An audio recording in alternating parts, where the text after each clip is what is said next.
Hey guys, what's up? Hope you are good. So it has been quite a long time since I've done an overlook of the 360 cameras that are available right now to buy, like the kind of pros, cons, which ones are good, which ones are not good, which ones you should. So in this video, we're going to be looking at the best 360 cameras available in 2022. I know it's the start of the year. I don't know of any other cameras that are immediately incoming. I will probably do another video in the middle of the year or later on if more cameras are released. But for now, this is an updated version of the best 360 cameras you can buy right now, and also what's good about them and what's not so good. So hopefully by the end of this video, you'll know exactly which one is best for you. So let's go. So the first camera we're going to look at is the Insta360 One X2. The One X2 is potentially the most popular 360 camera out right now. It features 5.7K 360 video. It's also able to use just one of its lenses to shoot normal video in 1440p. So it is a two-in-one device. It features amazing stabilization using Insta360's flow state software, which enables you to basically use the camera in so many different difficult shooting conditions and the video will remain stable. It features a touch screen which enables you to fully control the camera using different manual modes. The camera can shoot raw photos, so you should be able to get fairly decent quality images from this camera as well. It also features a mode called Pure Shot, which is basically an automated HDR photo mode, which massively boosts the quality of your images without you having to edit at all. It also features my favorite thing about all the Insta360 cameras, the editing app, which enables you to really quickly create awesome videos, add interesting effects, use AI features to automatically create quite long vlog-like videos too. There are so many tips and hints and tutorials in this app. Some of the more average things I would say is the waterproof design. There are more than a few reports of people using this camera underwater and it not working, it breaking. Technically, it is supposed to be waterproof, but to be honest, based on the number of people who have been reporting issues with that, I wouldn't trust it. I would get a case. There is a dive case available. I would use that. The camera also requires a fairly powerful phone in order for you to be able to use a lot of the features that are in that app. It's going to struggle to process your videos at the highest possible quality. You also may find that the app crashes sometimes if you don't have a very powerful phone. Probably the only bad thing about this camera that I've experienced is some issues with SD cards. You really need the fastest SD card type available to use this camera. Anything slower, it's gonna face some difficulties. And even so, if you use the same SD card over and over again, it may still struggle to shoot at the highest quality settings. If that happens, then you need to go and format your card and then it will be able to be used again. The Insta360 One X2 is certainly an innovative camera. It's the one that I pick up the most. It's the one I use the most. But let's go on to our next 360 camera, and it is another one from the same company. It's the Insta360 One R.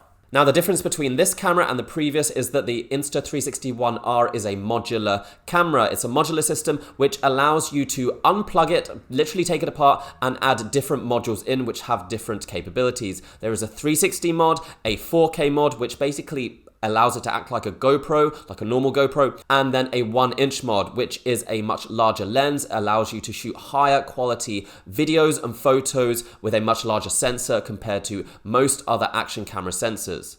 You would use the 360 mod if you wanted to shoot 360 videos, virtual tours, action shots. It's again amazing stabilization at 5.7K. You would use the 4K mod if you just wanted to shoot a basic vlog which didn't require much editing or reframing, and you would use the 1-inch mod if you wanted something cinematic and much higher quality than you would get with any other kind of action camera. Pro is that it uses that same Insta360 editing app with all the features that I described before.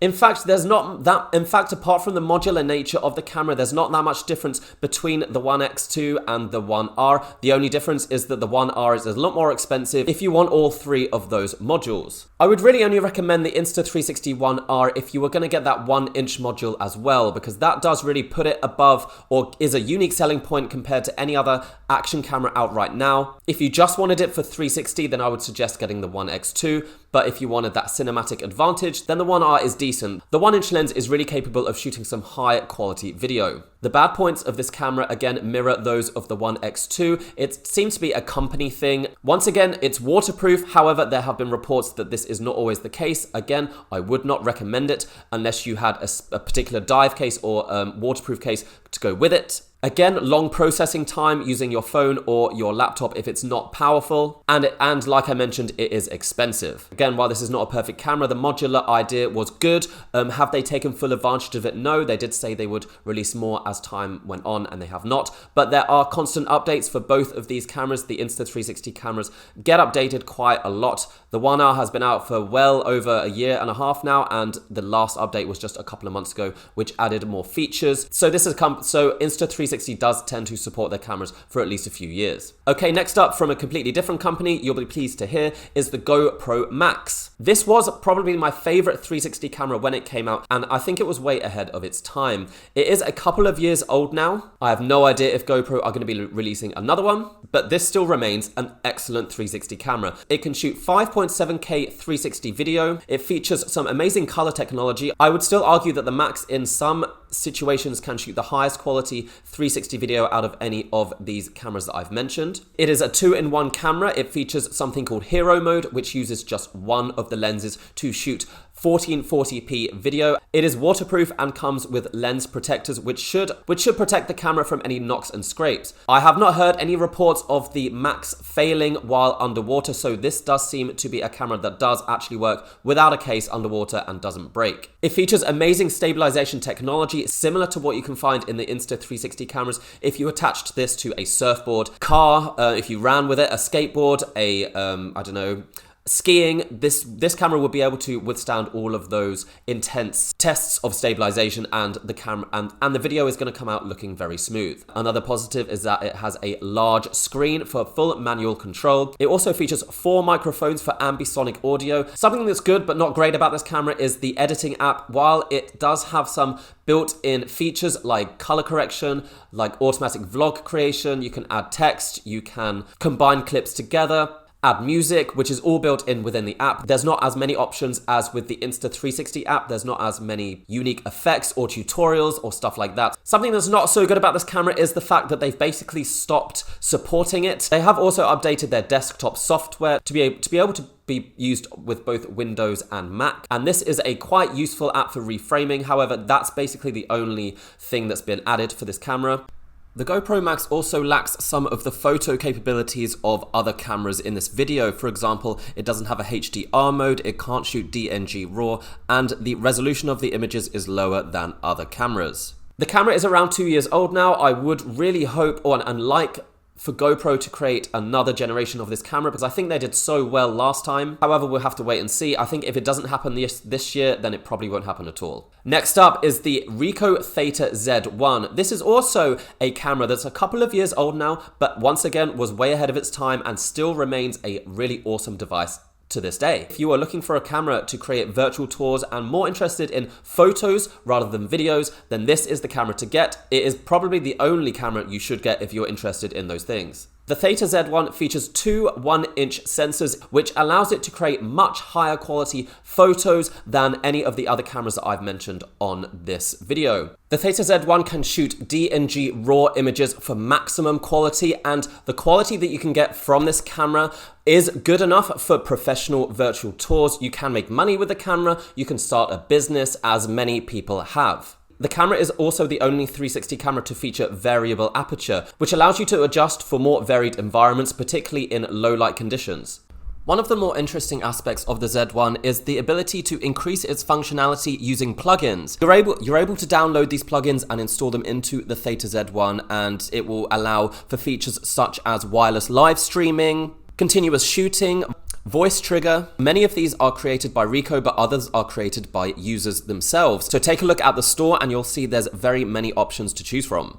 A recent update for the camera also enables you to shoot RAW images with HDR. Now, this is quite an interesting combination, which was not possible before, but this is now the best way to get the maximum quality out of this camera. The quality you can get from this new mode is almost like having a new camera, which is why I can kind of forgive Ricoh for not introducing a new camera yet. I hope they will do soon. Although a different version of the camera was released this year, but the only difference was an increase in the amount of internal memory, up to 50 gigabytes, I do believe. believe. However, I would say that is one of the things that's not so great about the camera. There is no way to externally increase the memory. There is no SD card slot. So it's also quite a vulnerable camera. It has these big bulging lenses, and the camera itself would probably be destroyed if you dropped it from, say, waist height. So it is a very delicate camera. Not that you should be using it for kind of any action shots. It doesn't feature the same kind of stabilization as the cameras that I have mentioned before. Probably the bad things about this camera, I would say the video quality is not up to par at all with the cameras that I have mentioned in the video. It can shoot up to 4K 360 video, but even that 4K just seems, it's just not great quality. I don't think those 1-inch lenses really help that much. Video from this camera is definitely a secondary thought.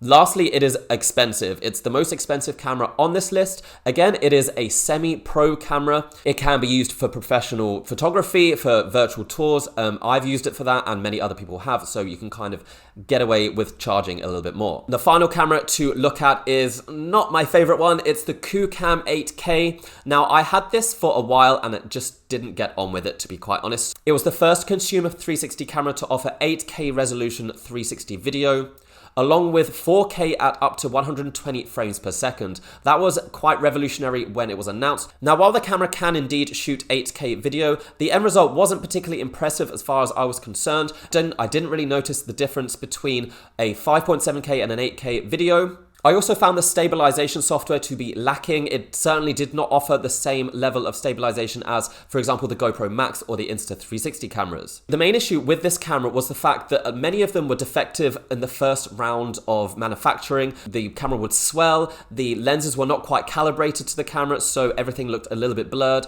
Unfortunately, I did get one of those initial broken cameras, so I was never really able to use it to its maximum potential. I've checked recently and apparently they did fix these in later updates. However, I still don't really see a huge difference between the quality of this camera and some of the others. Perhaps when viewed on a VR headset, that 8K video would make a difference in terms of sharpness and how a virtual tour might look.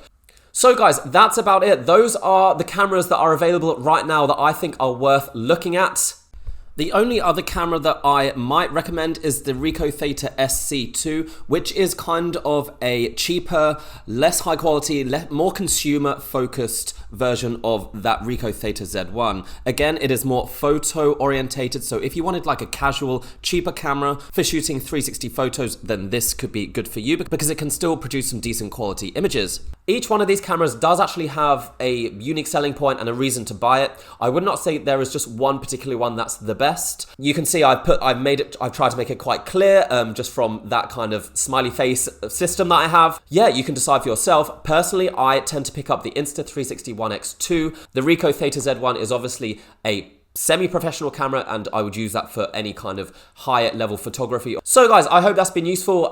That's it. That's another one of my top 360 camera videos. I hope that it's been useful. The one thing I've noticed is that since the previous versions, the first one I did, you will notice that there were so many more cameras in the first ones. There was like 10, then it's just gone down and down and down. So the amount of cameras being released is getting smaller, but I think the quality is getting better. The market is kind of finding how many it can sell, and some companies are giving up, whereas some are doubling down. So I hope there are some new releases this year, particularly from GoPro, Insta360 and Ricoh. I'd really like to see updated versions of all of those. Let me know what you think. Do you agree with what I've said about these cameras, or do you have any other opinions? And what would you like to see in the next generation of the cameras that I've mentioned? If you have any questions, feel free to post below and I will answer them as soon as possible. Yeah, subscribe if you want to see footage, tutorials, shots from all of these cameras in the next year. And yeah, I'll see you then.